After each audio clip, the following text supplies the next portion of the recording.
Welcome to Nuts and Bolts. I'm Don. And I'm Sean. And this show is for the average guy. Or girl, or tree, whatever you identify as. It's for you. Whoever. It doesn't matter. But it's a show about any topic, all topics. None are going to be withheld. Whatever's going on in everyday life, we'll talk about. Sometimes be very serious.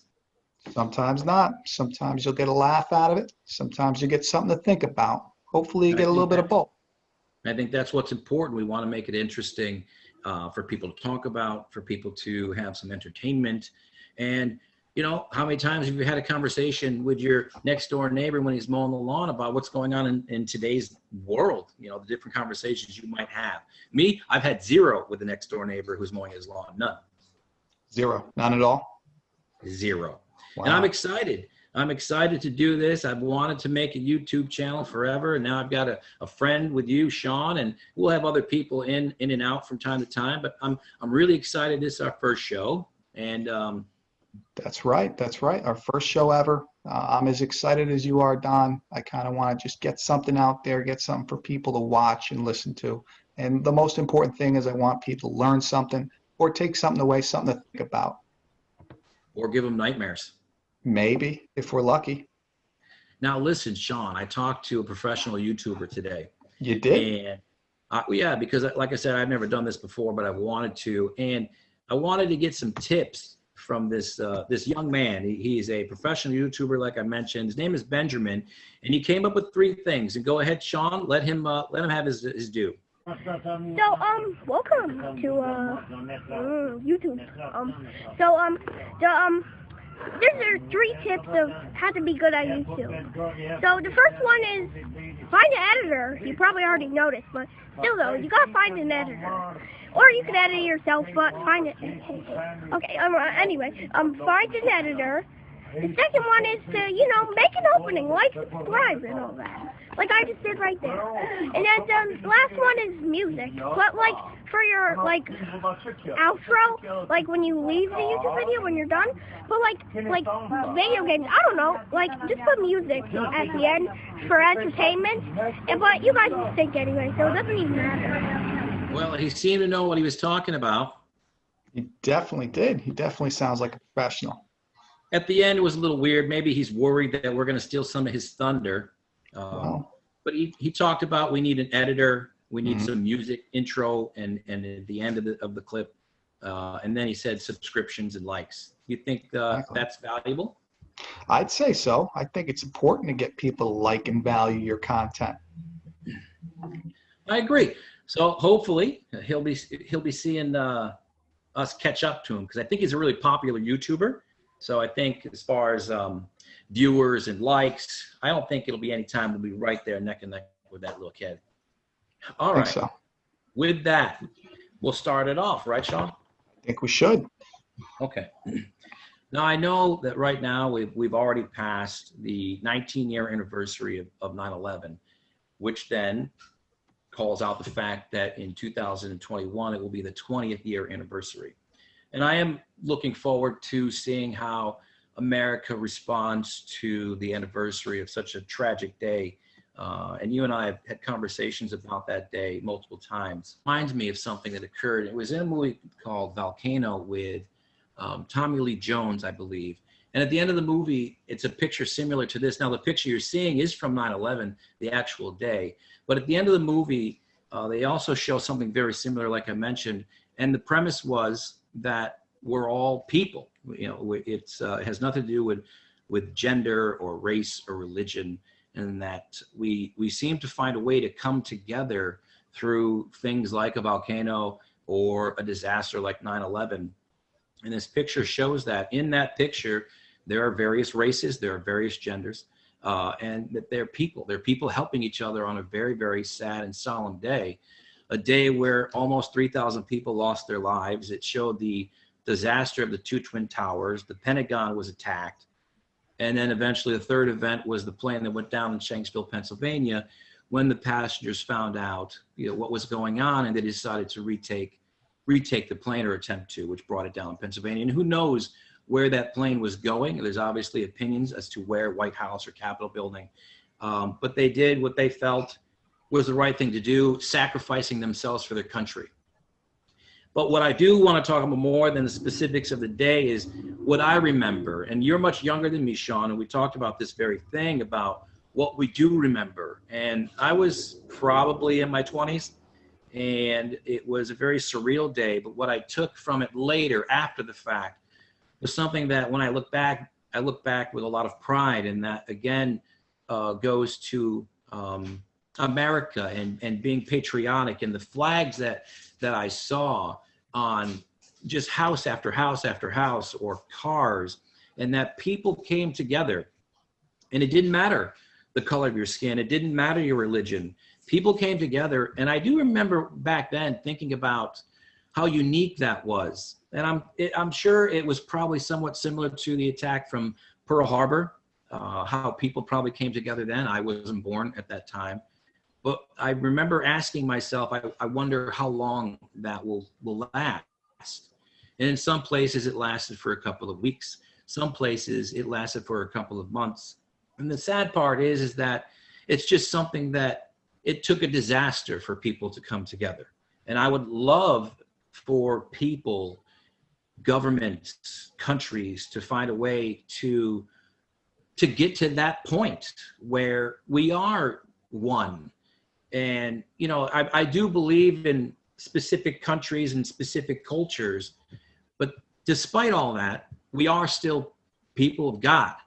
We are brothers and sisters, and there has to be a way, I hope there is a way, to get to a point where we do look at each other like that and value life in a way where we don't need to be kicked or have a tragedy happen.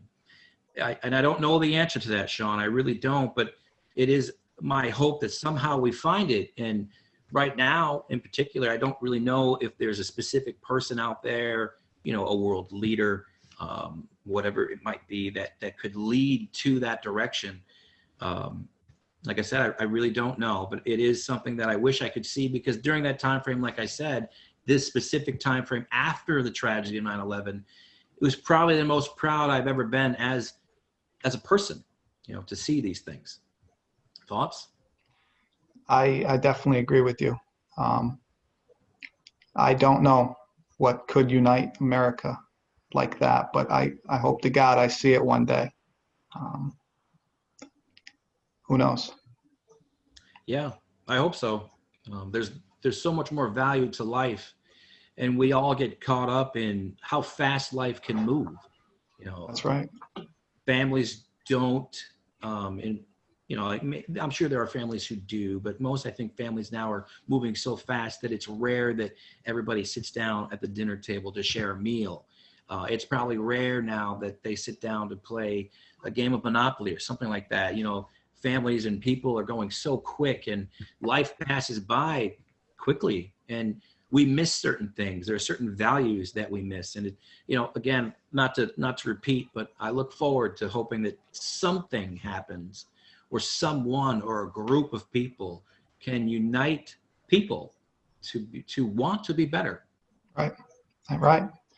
And that feeling of unity, of love for one another, no matter what you look like, where you're from, just the fact that you're Americans and that you love your brother because he's an American, is something that I truly can say I've never felt. But it's still, yeah. It's unfortunately sad and very true. Yep. So that's my thought, you know, and depending on how successful we are, Sean, you know, when we do reach the 20th year anniversary, maybe we'll do a show with a little bit more emotion involved into it. But with that said, let's transition into something that maybe we can get fired up on a different level. Now, that was a really good topic, Don. And it's the 9/11 anniversary passed not too long ago, but I'm really happy that we're able to get that out there before too long. And kind of as a switch up from that to kind of get your guys' feelings up there, we're going to talk about fast food. Okay, now, Don, what do you think of fast food? You've had some experience, is that right? Are you saying that I'm overweight, Sean? You said it, not me, buddy. My experience with fast food? Yeah. Well, my first job ever was with McDonald's, and I forget, I was like 19, 20 years old as an assistant manager. And something that, like, if we're talking about the history of fast food, it hasn't changed. Fast food stinks. It's horrible for you. There's nothing good. No one's ever made any advancements where I could go to a McDonald's or a Wendy's or a Burger King and say, dang, this is really good. I mean, it's good for about 5 seconds. And then after that, you're like, you regret it. You regret eating whatever it was you regret eating for the rest of the day. So as far as quality, no. It's actually, I think, in a way, gotten worse. But when you talk about, say, service has gotten worse too, depending on where you are. Maybe when you're in the South, people might put on a different type of smile, but where we are in the Northeast, it is not the case at all. They're trained, not talking about specific people, but they're trained, I think, like robots, that this is what you do the whole way through. So when they ask the worst question of all, when you finally get to the drive-through window, the worst question of all is, how may I help you? They should never ask that, because they don't want any part of what you have to say. They want to dictate. When you say, I would like a number 11, they say, what size? Okay, so I'll have a medium number 11. And then I would like, say, cheese on that. Then they stop you. Wait, hold on a second. What did you want to drink? Like, I would have gotten to that, but since you asked, I would like say a Dr. Pepper. And then they'll repeat and go, well, was that a medium? Yes. Why am I here? I mean, like, I'm here to order the food, but you don't want me to order the food. You want to tell me what I want. And that happens all the time. And not only does that happen, but how fast they want. And it comes off rude. Maybe they're not trying to be, but it comes off rude, Sean. I'm sure you know too. But probably one of the worst experiences I've ever had, and I won't give the name of the restaurant, but I asked for a chicken sandwich. This particular chicken sandwich does not come with cheese. So I said I would like a chicken sandwich with cheese on it. So I get back to where I was working. I open up this chicken sandwich, and there was cheese on it for sure. It was on top of the bun, not in the sandwich, but on top. And I was like, my head just exploded. Like, is that something that this happens? Like, did other people want cheese on top of the bun and specifically ask for it that way? Because I did not. But it must happen, because how the heck did I get that sandwich? Right? I don't know. I really don't. I'm very sorry that you got that sandwich. And I was sorry too. The worst part is they probably charged you half your paycheck for that sandwich. It's expensive now. It really is. And you have a good point. You have a very good point about the service. And I've experienced it too. Sometimes the service sucks. But when the service sucks, some people, what they'll do is they'll get angry at the cashier, the person right in front of them, which isn't right. It's not that person's fault. They're not intentionally trying to ruin your day. And are you sure? I think they may not be. That's correct. And I've actually seen this. I was actually at a fast food restaurant. Again, I won't mention the name. And this guy was angry. He was in front of me. He was angry that he got his fries and they were cold. And he wanted his money back, and they wouldn't give it to him. And he was screaming and yelling at the poor woman, this very young, this very poor woman. And they eventually called the police on this man because he was so upset and he wouldn't just accept a different food. So I kind of got in the middle of that and I said, listen, here's the money. This isn't right. Don't yell at this woman. What did she do wrong to you personally? He said, I don't know. And that's really an example of people not understanding the context around things.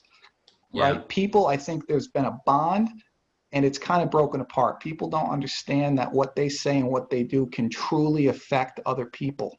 The way that man talked to that woman was not nice, I'll tell you. And I won't repeat the words, but it was not nice. Sure. And who knows? Maybe she's going to go home and she's going to cry herself to bed because of that. That's not right. People really need to start understanding that people matter. And it doesn't matter if it's a bad situation you're in right then. I'm not saying that you should take the bad service. You should complain, but do it so in proper manner and not screaming and yelling and really just being abusive towards the person that's right in front of you. They're not intentionally trying to hurt you. And it really leads to bad impressions, right? It really leads to people thinking that other people who work in fast food restaurants are imbeciles, they can't do anything. And that's not true. It's not their fault. It really isn't. And basically all I'm going to leave you guys with is small things matter. So if you're walking past somebody, smile at them or say hi to them. That little small gesture can mean a lot to that person. And you may never know it, but you may have saved their life. They may decide not to kill themselves because they realize that there's somebody in the world who said hi to him, who smiled at them, who thinks that they matter. That's all. Don, your thoughts on that? Well, listen, I started off really on fire with the topic, and you changed it a little bit. So I feel a little bad for how I took it, but I think we all can understand how frustrating whatever it is, right? It could be fast food, the drive-through. It could be standing in a long line. It could be traffic. It could be the weather. People lose it. When we see it, we probably see it every day now, depending on what we're doing, where people do lose their minds temporarily. Exactly. And listen, I love YouTube. I watch a lot of different things on YouTube where people are losing their minds. Most of I think what I'm watching are people who lose their mind at Walmart, Usually, which is typical. But yeah, you're right. And when you say a simple head nod or a simple hello, it's interesting because we could have made this a topic as well. You know, when we shut down, the government shut down 3 months because of COVID. And I went to Rhode Island, and my wife behind me, who's doing the dishes or whatever, we experienced a lot of different people and different emotions from people who were standoffish to a hello, like, how dare you talk to me almost. And if you were to go to, say, New York City, and you were to start saying hello to different people, again, you're going to get a lot of responses like, like, you don't know me. Why are you saying that? So like, that's something that's lost as well. Something as a simple friendly gesture can be looked at as almost rude, which is odd. But we've gotten to that point now as a society where you don't know where somebody's coming from anymore. And so people are standoffish to the hello. I still do it anyway, Sean. I still walk up to everybody I can. Hey, what's up? And they look at me weird, and I just keep on walking. As do I, Don. As do I. And isn't that sad that people can't accept the friendly hello from somebody? They immediately, their mind goes to, you're a bad person and you're there to do something harmful to them. That your hello is the introduction to you somehow trying to take something from them or hurt them or insult them. But that's not the case. There are some really good people in the world, and it doesn't hurt to say hello. You may learn something from somebody you never knew you'd ever speak to because you happen to say hello and they happen to stop and you started a conversation. It's valid, but the point is, Sean, is that people ruin things for people. And, not to get too deep into any real other topics, but people cause the mess that occurs around us every day. So with a simple hello, an elderly person may look at that as, oh my God, I remember the last time somebody said hello when I was going to my car. It was not a good experience for me. So it's people who cause these problems, which is unfortunate. I mean, I guess who else would cause it besides people, but there are bad eggs, and that's what makes people standoffish and uncomfortable. And that's why we get the look that we do when we do say hello, and we want to just, wish somebody well for the day. Exactly. And it's sad that those few people kind of speak for the rest of us, right? Now that those bad incidents, they're out there and they get more attention than the friendly person that happens to say hello. He doesn't get thanked. He never does. Yeah. Well, I think I've said enough. How about you? I think I've said enough. How about you? Yeah, so that was Nuts and Bolts, everybody, and we'll be back again next week. Sean, is there something that you want to remind people to do? I'm clueless. Well, I think you should like and subscribe. I really do. You heard it from a professional at the start of this. You like and you subscribe. That's exactly right. I've never seen any of his videos. I lied. I've seen every single one. The kid's a genius. So not that I want to give props to a competitor, but Benjamin's the man. He really is. Maybe we'll have him on. I'm Don. I'm Sean. Have a good night. Good night.